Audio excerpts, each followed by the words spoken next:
Hello everyone, and welcome to your favorite channel, Famous People Biography. And today, we'll be talking about the mind-blowing life story of Steve Jobs.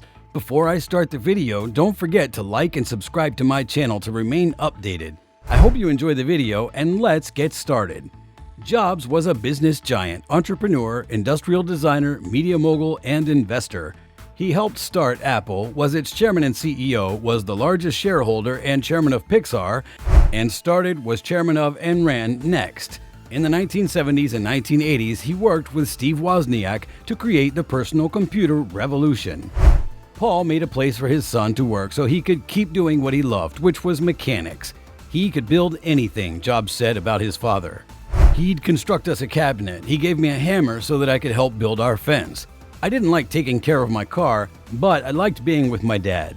Jobs liked electronics by the time he was 10, and he made friends with engineers in the area. His classmates called him a loner because he had a hard time making friends. Jobs had trouble in a regular classroom, misbehaved a lot, and was eventually kicked out. When he was a child, Clara taught him to read because he was bored in school and became a little terror. He played jokes at Mountain View's Montaloma Elementary School. Paul's father never yelled at him. Instead, he blamed the school for not pushing him enough. Jobs didn't study in the 5th grade and then took admission in the 6th grade at Crittenden Middle School in Mountain View, California. He was a socially awkward loner at that time. Jobs was bullied at the new school, so in 7th grade, he gave his parents a warning. He'll drop out if they don't take him out of school.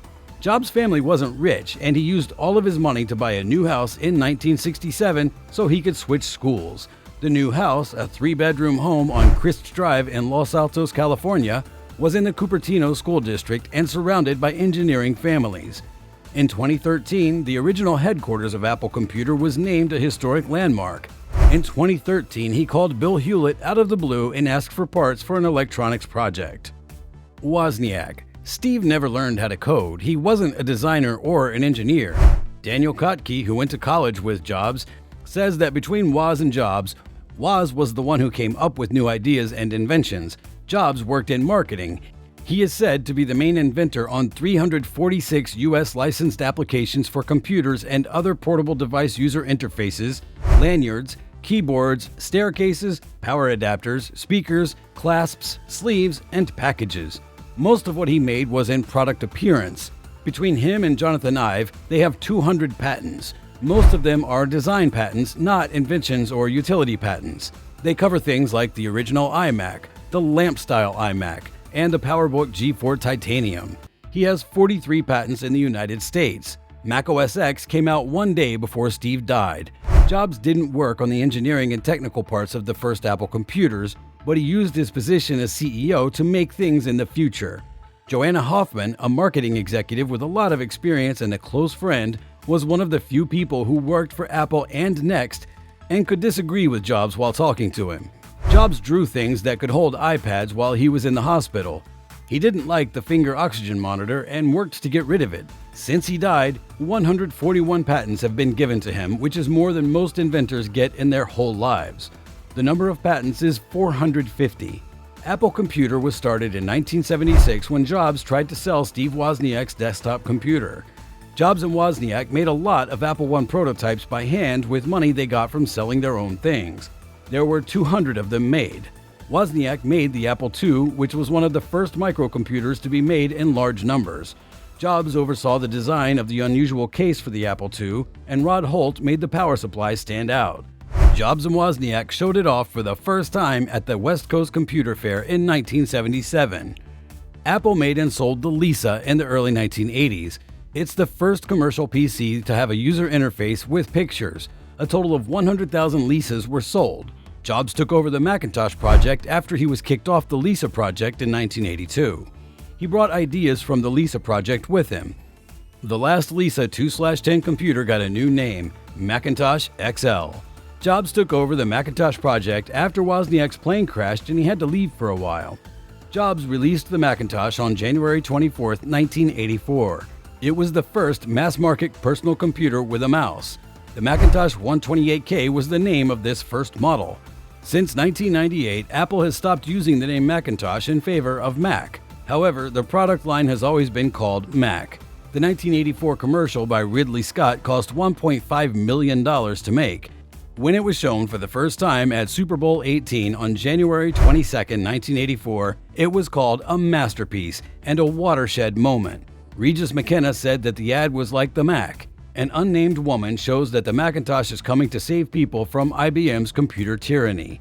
The ad makes a reference to George Orwell's 1984, which is about a broadcaster named Big Brother.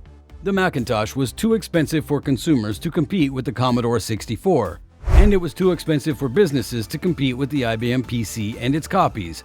Macintosh Systems kept Apple as the second largest PC maker for the next 10 years. Jobs started Next in 1985 after he was fired from Apple. Next Computer first came out in 1988. Tim Berners-Lee made the World Wide Web on a Next Computer. Next Step, the computer's operating system, led to Darwin, which is the basis for most Apple products like macOS and iOS.